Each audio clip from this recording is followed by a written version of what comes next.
Hello all, सगळ्यांचं स्वागत आहे आपल्या ड्रीम MPSC या चॅनलवरती. मी तुम्हाला आधीच्या लेक्चरमध्ये जसं म्हटलं होतं की आपण इकॉनॉमिक्सची लेक्चर सिरीज स्टार्ट करतोय आणि लाईव्ह क्लासेस घ्यायचे होते, परंतु थोडंसं आपलं जे सेटिंग आहे ते व्हायची आहे. तर म्हटलं आजचा एक क्लास आपण रेकॉर्डेड स्वरूपात घेऊया. यामध्ये तुम्हाला काही प्रॉब्लेम येणार नाही आणि हे जर का तुम्हाला ओके वाटत असेल तर तुम्ही मला तशी कमेंट करा, म्हणजे आपण लाईव्हच्या ऐवजी रेकॉर्डेड बॅच सुद्धा टाकू किंवा रेकॉर्डेड लेक्चर सुद्धा टाकू. लाईव्ह शेवटी तुम्ही लेट पाहिलं तर ते रेकॉर्डेडच असतं आणि लाईव्हमध्ये थोडासा डिस्टर्बन्स हा असतो की तुमचे जे मेसेज येतात त्याला मग आपल्याला रिप्लाय करावा लागतो, तर त्यामध्ये थोडासा टाइमपास होतो. तर याऐवजी जर आपण 8-1 दिवसातून एखादा क्लास लाईव्ह संडेला वगैरे घेतला आणि बाकीचे 8 दिवसाचे रेकॉर्डेड टाकले, मग त्या एका संडेमध्ये 8 दिवसाचं पूर्ण जे झालं त्याच्यावरती तुमच्या ज्या काही क्वेरीज असतील, जे काही प्रश्न असतील, तर ते आपण तिथे डिस्कस करूया लाईव्हच्या द्वारे. आणि जर तुम्हाला या रेकॉर्डेडमध्ये सुद्धा समजा तुम्ही आजचंही लेक्चर पाहिला आणि यामध्ये तुम्हाला काही प्रॉब्लेम आले तर ते सुद्धा तुम्ही माझ्याशी कमेंटच्या माध्यमातून तुम्ही मला प्रश्न विचारू शकता. आपला नंबर मी तुम्हाला देईल स्क्रीनवरती, त्याच्यावरती व्हॉट्सॲपवरती तुम्ही प्रश्न फक्त व्हॉट्सॲप करा, व्हॉट्सॲपवरती तुम्ही प्रश्न विचारू शकता. सो अशा माध्यमातून आपल्याला जाता येईल, जेणेकरून कमी वेळामध्ये जास्त तुमचं घेता येईल. कारण अर्थशास्त्र हा विषय तसा वास्ट आहे, थोडासा किचकट वाटतो विद्यार्थ्यांना, पण किचकट नाही आहे. तर त्यामुळे तुम्हाला चांगल्या प्रकारे आणि कमी वेळामध्ये जास्तीत जास्त तुम्हाला समजावून सांगण्याचा मी प्रयत्न करते. सो आपण आजचा आपला पहिलं लेक्चर घेऊया, ज्यामध्ये आपण सुरुवातीचा पहिलं चॅप्टर, ज्यामध्ये अर्थव्यवस्था म्हणजे काय, अर्थशास्त्र म्हणजे काय, त्याचे जे काही प्रकार आहेत ते, आणि आपल्या देशामध्ये कुठल्या प्रकारची अर्थव्यवस्था रन केली जाते, ह्या सगळ्या गोष्टी पाहणार आहोत. तर एक आपल्याला खूप शांततेने जायचं आहे. अर्थशास्त्र हा विषय तसा तर खूप सोपा आहे, फक्त विद्यार्थ्यांना त्यामध्ये जे काही शब्द येतात मग ते आपल्या परिचयाचे नसतात, तर शब्द आपण वापरत नाही, त्यामुळे ते थोडंसं किचकट वाटतं. आणि त्यामध्ये असणाऱ्या ज्या काही कॉन्सेप्ट आहेत तर त्या सगळ्या कॉन्सेप्ट आपण इतक्या सोप्या पद्धतीने समजून घेऊ की तुम्हाला त्या परत वाचताना परत तुम्हाला ते सगळं काही आठवेल आणि तुम्हाला ते चांगल्या प्रकारे समजेल. पेपरमध्ये ॲप्लिकेशन बेस्ड क्वेश्चन्स असे येतात किंवा आपल्याला तिथे थोडासा विचार करून, म्हणजे जशी भाषा तर तुम्हाला पेपरमध्ये येणार नाही, मग तुम्हाला ते ॲप्लिकेशन टाईप तुमच्या डोक्यामध्ये जर कॉन्सेप्ट एकदा रेडी झाली तर तुम्ही त्याच्यावर कुठलाही प्रश्न तिथे सॉल्व्ह करता आला पाहिजे. अशा प्रकारे आपण जाऊया. सो आजच्या लेक्चरमध्ये आपण स्टार्ट करूया. पहिला चॅप्टर तो म्हणजे अर्थव्यवस्था म्हणजे काय, त्याचे प्रकार काय, ह्या दोन गोष्टी आपल्याला आजच्या लेक्चरमध्ये बघायच्या आहेत. सो स्टार्ट करूया. पहा, आपण आता आपलं पहिलं चॅप्टर जे आहे इथं अर्थशास्त्राचं, यामध्ये आपण पाहणार आहोत की अर्थशास्त्र म्हणजे काय. आता अर्थ म्हणजे पैसा, ही तर आपल्याला एक व्याख्या माहितीच आहे. आणि आता यामध्ये मग हा जो काही पैसा आहे तर या पैशाचं जे काही व्यवस्थापन असतं तर हे आपल्याला अर्थशास्त्रांतर्गत पाहायचं आहे. तर पहा, संपत्तीचा उगम, त्यानंतर त्याचा वापर आणि त्याचे हस्तांतरण यांचा अभ्यास करणारी जी काही एक ज्ञानशाखा आहे तिला अर्थशास्त्र असं म्हटलं जातं. अर्थव्यवस्था वेगळी, हे जे काही ज्या अंतर्गत चालते ती झाली अर्थव्यवस्था, आणि त्याचा जो काही अभ्यास केला जातो तर त्याला म्हटलं जातं अर्थशास्त्र. मग अर्थशास्त्र म्हणजे अभ्यास करणे का, फक्त अभ्यासच करणे हेच अर्थशास्त्रामध्ये अंतर्भूत आहे का, तर हो. आणि जी व्यवस्था आहे तर व्यवस्थेमध्ये मग या सगळ्या गोष्टी, म्हणजे जे काही व्यापार होतात, व्यवसाय होतात, एकमेकांकडे संपत्तीचं हस्तांतरण केलं जातं तर ते येतं आपल्या अर्थव्यवस्थेमध्ये. मग आता आपल्याला बेसिक गोष्टी जर का पाहायच्या असतील, खूप डिटेलमध्ये जायचं नसेल, तुम्ही जर का किरण देसले सरांचं पुस्तक पाहिलं तर ह्या भली मोठी साईज आहे आणि त्या मोठ्या पुस्तकामध्ये आपल्याला ते पाहूनच आधी भीती वाटते की याच्यामधून 15 मार्काचं नेमकं कसं करायचं. जर आपण बेसिक गोष्टी आणि ज्या काही अप टू द मार्क आहेत, ज्या एक्झामसाठी खूप गरजेच्या आहेत त्याच पाहतोय, तर इकॉनॉमिक्स. आता इकॉनॉमिक्स हा जो शब्द आहे तो ओकिओनॉमिया या शब्दापासून तयार झाला आहे. यामधला ओकिओस म्हणजे होतो हाऊस म्हणजेच घर, आणि नोमॉस म्हणजे होतं रूल किंवा नियम. मग या गृह व्यवस्थापन म्हणजे घराचं जसं व्यवस्थापन असतं तर त्याच शब्दावरून हा इकॉनॉमिक्स, ओकिओनॉमियामधूनच इकॉनॉमिक्स हा शब्द इथे आलेला आहे, ज्याचा अर्थ होतो गृह व्यवस्थापन. आता 1776 मध्ये ॲडम स्मिथ यांनी एक व्याख्या दिली की अर्थशास्त्र म्हणजे राष्ट्राच्या संपत्तीच्या स्वभाव वैशिष्ट्याची आणि कारणांची चिकित्सा होय. चिकित्सा म्हणजेच काय, अभ्यास. ओके. राष्ट्राची जी काही संपत्ती आहे आणि त्या राष्ट्राच्या संपत्तीची जी काही वैशिष्ट्ये आहेत, संपत्तीच्या सुद्धा स्वभाव वैशिष्ट्य असतात. म्हणजे असं म्हटलं जातं की भारतातलं भांडवल लाजरं आहे, म्हणजे लाजरेपणा हा आपल्या संपत्तीचा काय आहे, एक वैशिष्ट्य आहे. आणि त्याची काही मग कारणं, मग का लाजरं आहे, कशामुळे आपण त्यामध्ये काय डेव्हलपमेंट करू शकतो, या सगळ्या गोष्टींची जे काही चिकित्सा केली जाते, यावरती जो काही अभ्यास केला जातो तर त्याला म्हटलं जातं अर्थशास्त्र. आता रॅग्नर फ्रिश यांना अर्थशास्त्राचं पहिलं नोबेल पारितोषिक मिळालं मिळालं, ज्यांनी अर्थशास्त्राचे 2 प्रकार आपल्याला सांगितले. एक म्हणजे सूक्ष्म अर्थशास्त्र आणि दुसरं म्हणजे बृहत अर्थशास्त्र. सूक्ष्म अर्थशास्त्र म्हणजे मायक्रो इकॉनॉमिक्स. शब्द तुम्ही लक्षात घ्या. सूक्ष्म म्हणजे बारीक.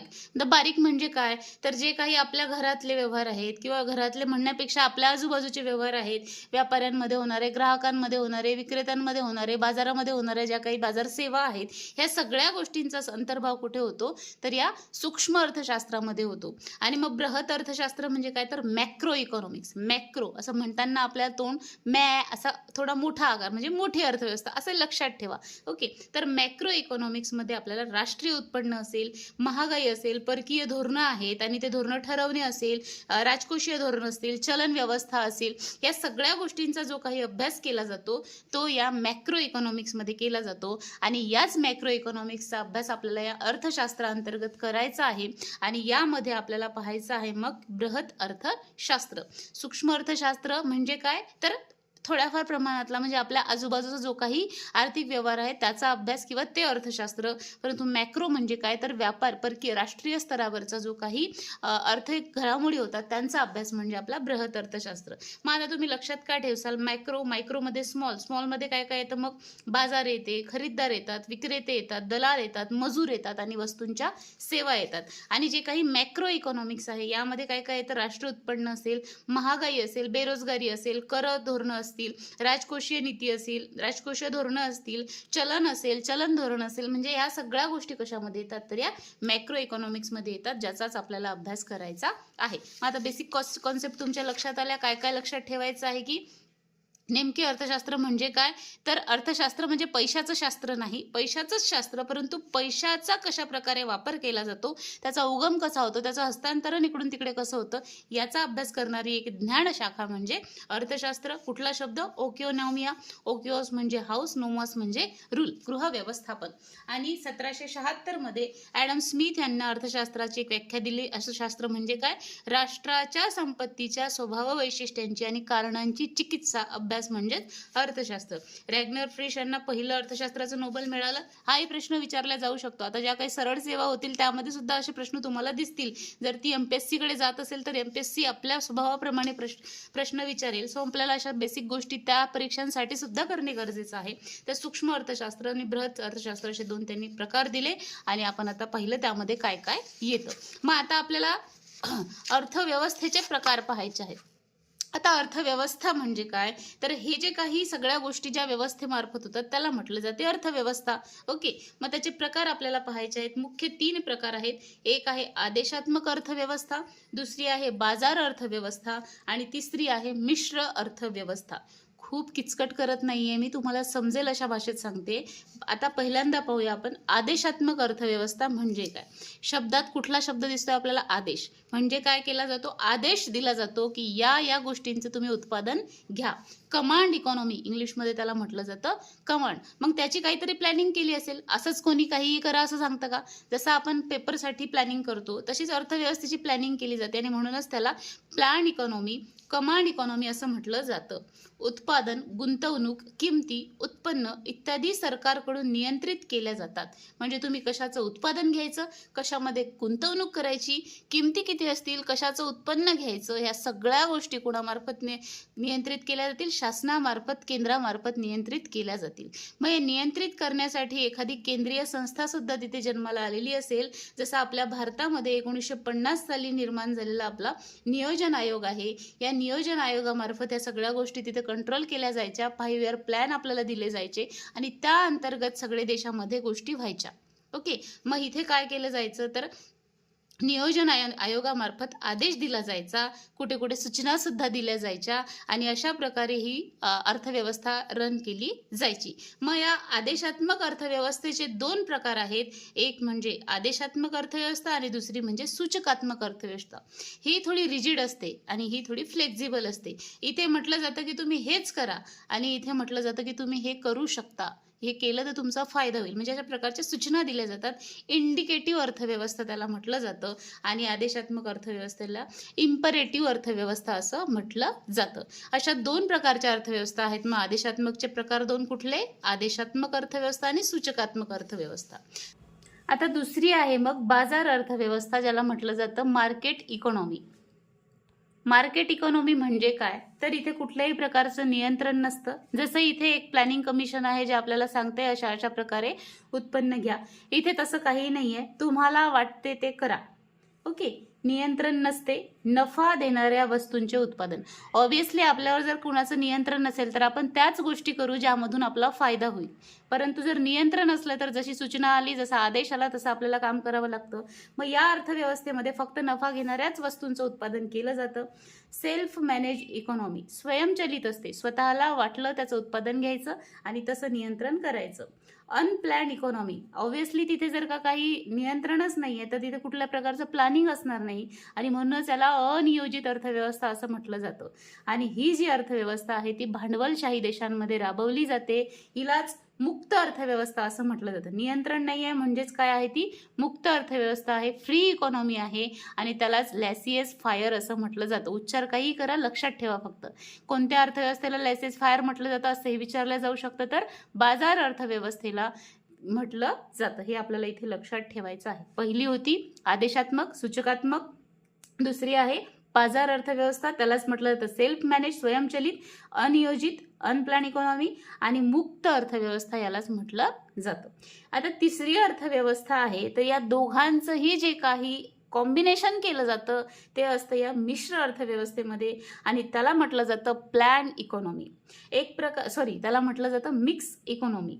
समाजवादी देशामध्ये अशा प्रकारची अर्थव्यवस्था दिसते. म्हणजे कुठेतरी सूचना दिल्या जातील, कुठेतरी आदेश दिला जाईल आणि लोकांना सांगितलं जाईल की तुम्ही अशा अशा प्रकारे जा, त्याप्रमाणे जाल तर तुमचा फायदा होईल. कुठेतरी त्यांना प्लॅनिंग सुद्धा दिलं जाईल की असंच जा. म्हणजे काही बाबतीत प्लॅन असेल, काही बाबतीत प्लॅन नसेल, असं दोघांचंही चांगलं रूप जे असेल तर ती असेल आपली मिश्र अर्थव्यवस्था. आणि आपल्या भारतासारख्या देशामध्ये सध्या मिश्र अर्थव्यवस्था आहे, परंतु आपला आता भारत देश हा मिश्र अर्थव्यवस्थेकडून आदेशात्मक आणि आदेशात्मककडून पुन्हा बाजार अर्थव्यवस्थेकडे मार्गक्रमण करताना आपल्याला दिसत आहे. सो इतक्या 3 गोष्टी आपल्याला आजच्या लेक्चरमध्ये लक्षात ठेवायचं. आधी सांगितलं ते, आणि या प्रकारांमध्ये आदेशात्मकचे 2 टाईप, आदेशात्मक सूचकात्मक मध्ये सूचना दिल्या जातील, लोकांना काही आमिष दिली जातील, जसं की सबसिडी आहे, हे केलं तर तुम्हाला इतकी सबसिडी मिळेल. जसं आता सोलारवर सबसिडी आहे किंवा एखादं पीक घेतलं तर त्याच्यावर सबसिडी, काही योजना असतात त्याच्यावर सबसिडी, अशा टाईपमध्ये म्हणजे लोकांना एखादा आमिष देऊन एखाद्या गोष्टीकडे वळवलं जातं, सूचना दिल्या जातात, इकडे आदेश दिला जातो. बाजार अर्थव्यवस्थेमध्ये कुठलेही नियंत्रण असते, जो करणे काय वो करो, अशा प्रकारचं. आणि तिसरी आहे मुक्त, दोघांचंही कॉम्बिनेशन त्यामध्ये असतं, ती झाली आपली मिश्र अर्थव्यवस्था. तिसरी आहे मिश्र अर्थव्यवस्था. मुक्त अर्थव्यवस्था बाजार अर्थव्यवस्थेलाच म्हटलं जातो. अशा प्रकारे अर्थव्यवस्थेचे 3 प्रकार आपण पाहिलेले आहेत. सो इतकंच आपल्याला आजच्या लेक्चरमध्ये पाहायचं आहे.